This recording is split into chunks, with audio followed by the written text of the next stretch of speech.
Pemirsa, perang dan saat ini memang berujung pada genosida atas warga Palestina di Gaza.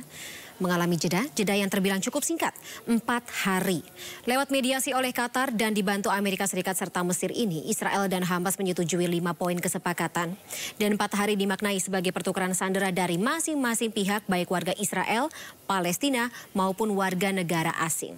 Namun pernyataan Menteri Pertahanan Israel membuat kita harus skeptis bahwa ini bukan berarti akhir dari segalanya. Sebab pasca gencatan disebut agresi militer akan kembali dilanjutkan, bahkan lebih intens. Kekhawatiran tentu muncul, apakah ini justru menjadi awal yang lebih buruk, terutama bagi warga sipil Palestina yang selama lebih dari 10 dekade menjadi korban terbesar. Kita bahas lebih dalam malam hari ini bersama dengan para narasumber. Di studio kami sudah bersama dengan pengamat hukum internasional Tengku Reza Shah. Saya sapa terlebih dahulu. Pak Reza, selamat malam. Selamat malam. Halo. Terima kasih telah meluangkan waktu untuk hadir bersama kami ya. Terima kasih. Dan via sambungan Zoom ada Dr. Sarbini Abdul Murad selaku Ketua Presidium Mercy. Dr. Sarbini, selamat malam. Selamat malam, Mbak Fani. Baik, saya ke Dr. Sarbini terlebih dahulu. Dengan adanya gencatan 4 hari atau gencatan senjata selama 4 hari ini, menurut Dr. Sarbini apakah cukup? Sama sekali tidak cukup, Mbak. Pada hari itu, apalagi Israel masih juga melakukan pelanggaran gencatan senjata. Dan kita melihat bahwa pada hari ini sudah tidak terlalu efektif, Mbak ya. Tapi untuk penyaluran makanan misalnya, itu pun ya harus dikejar-kejar waktu lah ya. Tapi makanya ini harus ada gencatan senjata dalam waktu yang lama, sehingga ini masing-masing pihak bisa meminimalkan korban-korban sipil pada saat ini. Dan oleh sebab itu, saya pikir kalau pada hari ini waktu sangat mepet sekali, dan ini berkejaran sama waktu dan memang harus tinggi trustnya. Kalau trustnya ini tidak tinggi, saya khawatir juga nggak sampai 4 hari akan terjadi lagi bentrokan-bentrokan yang itu bisa memperparah keadaan, dan itu bisa juga menimbulkan korban-korban yang sebenarnya itu bisa terlindungi. Misalnya adalah di mana sekarang ini banyak warga-warga yang dari Gaza Utara pindah ke selatan. Nah, artinya apa? Artinya Gaza Selatan itu tempat berlindungnya, dan palagan perang itu Gaza Utara. Nah, sekarang ini sudah beralih ke Gaza Selatan. Dan serangan-serangan tadi terdengar di Khan Yunis, kemudian di Rafah juga terjadi serangan. Jadi saya pikir ini artinya Israel itu harus betul-betul memegang teguh sebuah perjanjian gencatan senjata untuk benar-benar tidak melakukan hal-hal yang bisa mencederai ini. Apalagi di rumah sakit di Indonesia, ketika mendekati gencatan senjata itu banyak pelakuan, banyak hal-hal yang dilakukan oleh Israel itu benar-benar bisa menghancurkan sebenarnya harapan-harapan warga Gaza untuk bisa memfungsikan kembali rumah sakit Indonesia. Dan ini hal yang saya pikir sangat mengecewakan semua. Apalagi rumah sakit Indonesia ini dibangun oleh rakyat Indonesia. Pada hari ini ada upaya-upaya sistematis oleh dilakukan oleh Israel untuk memvalidkan, untuk melumpuhkan untuk jangka panjang rumah sakit di Indonesia ini. Okay. Dan itu mendekati jam-jam gencatan senjata. Dan ini yang kami pikir. Saya pikirnya apa hal-hal yang dikejar oleh Israel ketika melakukan hal-hal yang luar biasa, seperti mempuas-puasi tadi ya. Sebelum ada jam 7 gencatan senjata tadi pagi, itu ada mempuas-puasin lah, menembak, membom sana, membom sini, dan sehingga banyak menimbulkan korban-korban di kalangan sipil yang mereka sebenarnya sudah lari ke rumah sakit An-Nasir. Rumah Nasir banyak diserang. Saya bisa bayangkan, maka sebagai besar rumah sakit An-Nasir itu adalah pasien-pasien dari rumah sakit Indonesia, dari Belahiyah. Mereka mengungsi, sekitar lebih dari 500 orang itu mengungsi ke rumah sakit An-Nasir untuk mendapatkan bantuan pertolongan medis yang lebih baik. Nah, sampai di sana juga mereka mendapatkan perlakuan yang sama seperti mereka di rumah sakit Indonesia. Oke, saya harus konfirmasi lagi, Dr. Sarbini, ada berapa rumah sakit Indonesia yang masih berdiri saat ini? Rumah sakit Indonesia cuma satu, Mbak, yang di Belahiyah. Cuma satu memang, dan itu sempat diserang kemarin kan? Iya, berkali-kali sampai dengan kemarin sore, Mbak. Masih diserang. Nah, kalau kita lihat gambar itu banyak kerusakan ya, sehingga peralatan medis dalam itu pada rusak, ICU dirusakin, USG, MRI semua rusak, Mbak. Belum lagi generator dibom, kemudian pintu masuk dirusak. Seakan-akan yang biasa kali ada kepuasan gitu loh, ketika mereka tidak menemukan tuduhan yang mengatakan bahwa rumah sakit Indonesia ada terowongan, dia menuduh itu ya. Dan sore kemarin itu mereka masuk ke dalam mencari itu, dan mereka tidak menemukan, dan mereka melampiaskanlah itu dengan melakukan perusakan di dalam. Bagaimana file-file dibakar sama mereka, semua file-file itu lantai 2 atau 3 dihancurin mereka semua. Jadi benar-benar rumah sakit ini udah lumpuh dari obat-obatan nggak ada, benar peralatan medis sudah nggak ada sama sekali, ditambah dengan kerusakan-kerusakan yang berkaitan dengan alat-alat kesehatan. Dan korban yang masih ditangani di sana jumlahnya berapa, Pak Dokter? Masih 200 orang, Mbak. Masih 200 orang dengan jumlah tenaga kesehatan 25 orang. Karena ini yang kloter terakhir yang diungsikan, tapi mereka... Baik. Dokter Sarbini suaranya hilang. Baik. Saya sudah katakan dikosongkan rumah sakit, tapi 200-nya masih bertahan dengan 25 orang tenaga medis. Oke. Pak Dokter, kita dapat poin-poinnya. Pak Reza. Ya.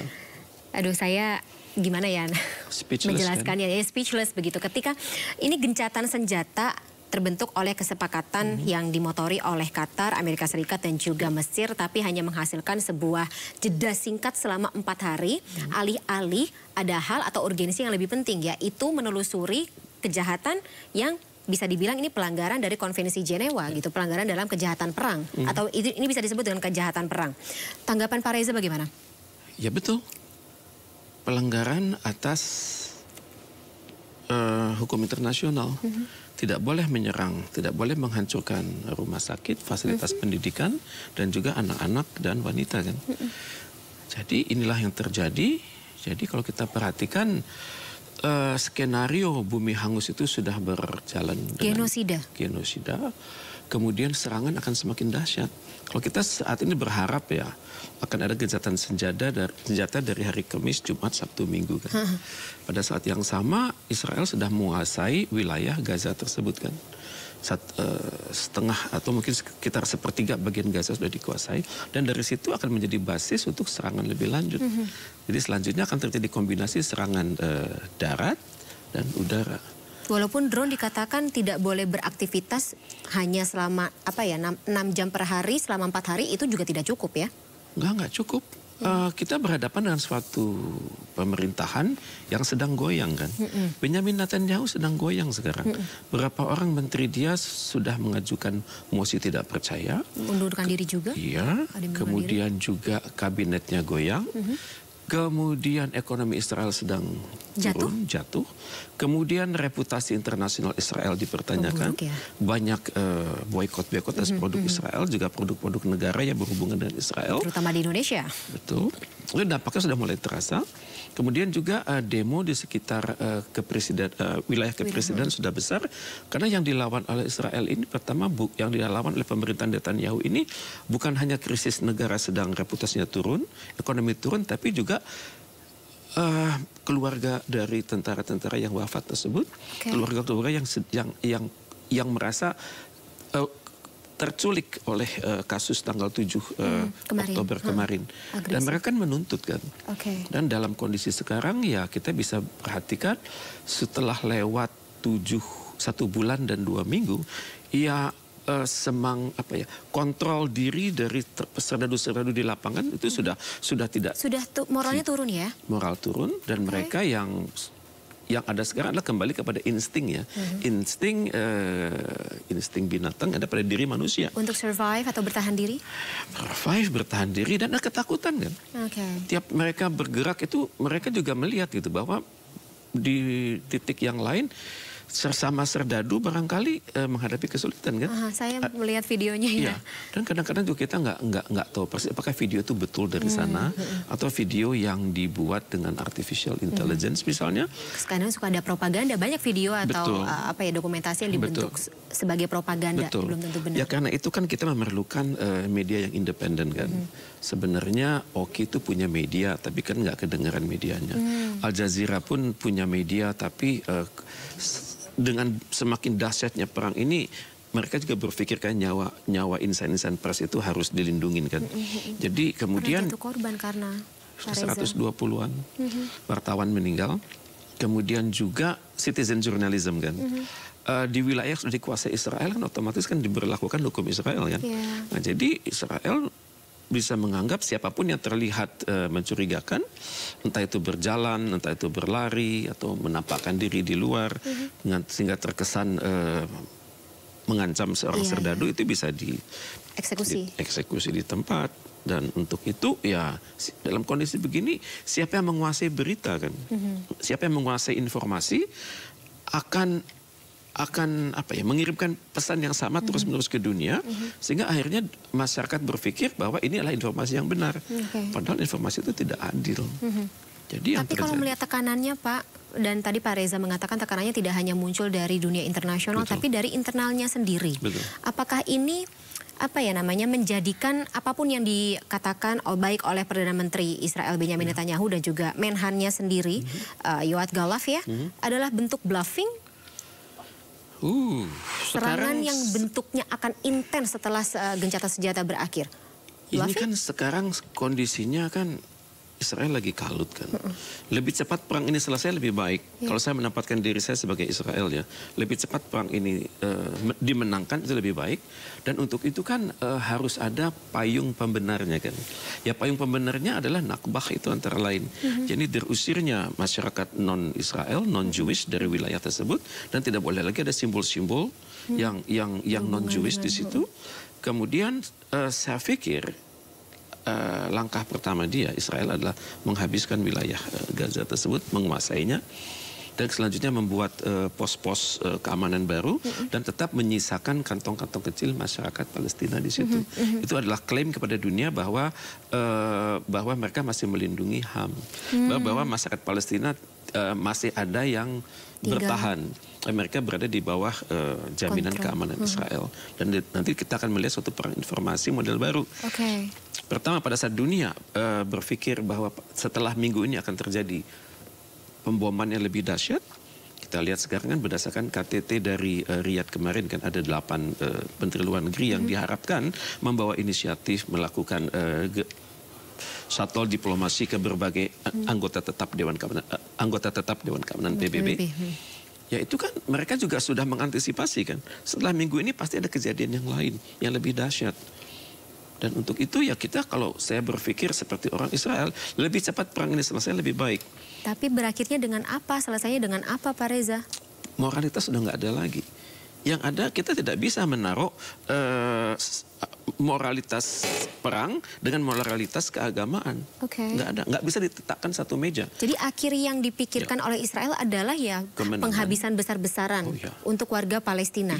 Terusirlah mereka keluar dari wilayah Gaza tersebut, kemanapun mereka berada terserah, silakan mereka bersama saudara-saudari Muslim mereka, saudara-saudari Arab mereka, dan Israel melakukan rekonstruksi baru di wilayah Gaza tersebut. Dan untuk itu ya mungkin saya bisa bayangkan ada berapa lagi yang akan wafat kan. Per hari ini sudah 13.000 kan, dan sekitar 60% itu wanita dan anak-anak kan. Dan yang kemungkinan terjadi adalah pemerintahan sedang tidak stabil begitu. Pemerintahan tidak stabil akan tantangan terlalu besar dari dalam negeri, dari luar negeri, dan juga tantangan-tantangan moral dari kalangan yang berbicara dengan hati di Israel karena anaknya, keluarganya tertawan atau terbunuh pada saat perang tersebut. Maka tuntutan mereka itu hitungannya itu sudah akan membuat sesak seorang Perdana Menteri dan juga menteri-menteri yang lain dalam kondisi seperti itu kan. Manajemen krisis yang berlaku di Israel. Bahwa dalam tempo yang sesingkat-singkatnya kemenangan harus diraih, kemudian baru pada saat yang sama langkah-langkah diplomatik dibuat untuk mendiamkan dunia. Kita lihat misalnya dalam film itu, betapa sebuah gedung dengan mudahnya diledakkan seperti kita mencet kerupuk, kira-kira begitulah. Kita mencet kerupuk, kita mencet wadah kerupuk, dengan demikian mudahnya gedung itu hancur. Ya, dengan teknologi Israel itu kan dahsyat kan. Mereka bisa menciptakan suatu kerusakan yang dahsyat, yang mungkin ya tidak sedahsyat bom atom Hiroshima Nagasaki, tapi secara titik-titik dengan remote sensing kan bisa didatakan satu wilayah itu bisa digambarkan seperti suatu carpet bombing kan, wilayah carpet bombing yang tinggal diatur aja koordinatnya. Horizontal, vertikal, titik-titik mana yang akan ditembak dari darat bisa, dari udara bisa. Dalam kondisi begitu ya Israel kan mengatakan 4 hari kan. 4 hari ini artinya apa? Penduduk yang merasa dirinya terancam dari perang, monggo keluar. Harapannya itu kan. Tapi kan yang namanya perjanjian itu tidak dihargai juga oleh dia kan. Statementnya itu dapat dikatakan inkonsisten. Kemudian kesepakatan yang sudah dibuat sekalipun oleh negara-negara di luar dia, seperti tadi kita catat sama-sama kan, ada Qatar, Yordan, Mesir dan Amerika Serikat kan. Ya itu kan tidak dilakoni dengan baik. Ya? Artinya apa begitu? Artinya sudah tidak ada lagi kekuatan yang bisa menahan dia. Dan untuk Israel sekarang ya lebih cepat terusir lebih baik. Kemudian dengan cepat dia akan melakukan suatu ini. Klaim bahwa perang sudah selesai. Kira-kira seperti itu. Tapi nggak berarti perang selesai selanjutnya bulan depan, tahun depan tidak ada lagi, akan ada lagi jilid duanya. Jika tujuan mereka atau dirasa belum cukup, maka ya perang ini akan dibenarkan oleh mereka tetap berlanjut. Baik.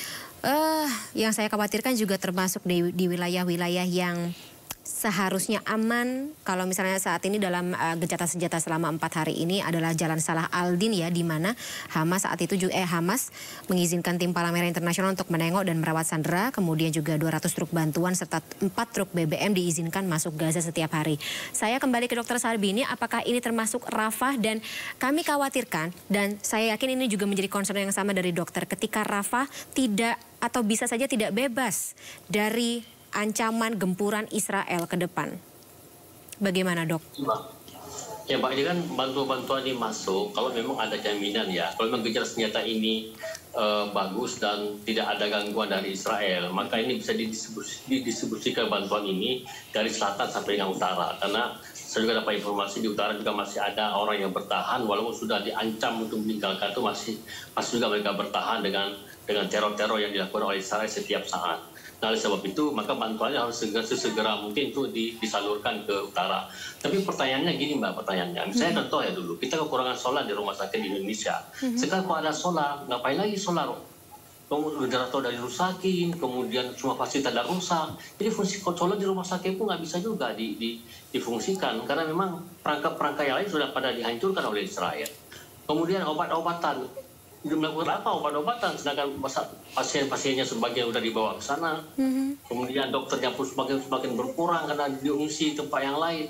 Jadi ini hal yang agak rumit juga nih. Maka oleh sebab itu dalam kondisi seperti ini, maka makanan, obat-obatan, dan mungkin obat makanan dan minuman, serta mungkin selimut musim dingin, karena sekarang sudah masuk musim dingin, kemudian obat-obatan mungkin difokuskan di rumah sakit yang masih berfungsi, misalnya rumah sakit Eropa atau rumah sakit Al-Nasir. Ada beberapa rumah sakit yang masih berfungsi, dan itu rumah sakit kecil-kecil. Tapi seperti rumah sakit yang besar, yang fasilitasnya yang canggih, misalnya seperti Ashifa atau rumah sakit Indonesia, sekarang dibantu pun nggak bisa juga, harus diperbaiki semua aspek direnovasi ulang. Nah, sebab itu sangat saya bayangkan ya, Mbak ya. Saya bayangkan sekarang 30.000 orang cacat, luka-luka ya. Luka itu juga ada ringan, ada yang berat. Rata-rata pada bisa bayangkan setelah perang bagaimana mereka bekerja dan lain sebagainya. Ini kan membutuhkan dana yang besar. Nah, sekarang rumah sakit semua itu nggak bisa menampung mereka, walaupun di kondisi di daerah yang aman, tapi mereka nggak bisa juga mendapatkan pelayanan yang bagus karena memang kapasitasnya sudah tidak memadai lagi. Nah, oleh sebab itu ini harus kerja keras, saya pikir ya, untuk mendistribusikan terutama makanan dan minuman kepada pengungsi-pengungsi dari selatan sampai dengan utara. Dan Israel harus memberikan garansi karena tank-tank Israel itu di daerah jalur-jalur utama seperti Jalan Salahuddin itu masih bertebaran, masih menyebar di mana-mana. Dan kemudian ke rumah sakit Indonesia mungkin makanan yang bisa dikasih atau minuman, atau juga mungkin ada obat-obatan yang sederhana yang bisa untuk dilakukan pengobatan. Karena yang lainnya tidak, aspek itu sudah hilang. Dan memang seperti tadi kata Pak Teguh Reza, memang ini ada persoalan baru nih, Pak. Kita bisa bayangkan bagaimana luka hatinya rakyat Indonesia dengan rumah sakit ini dihancurkan, dirusak saya.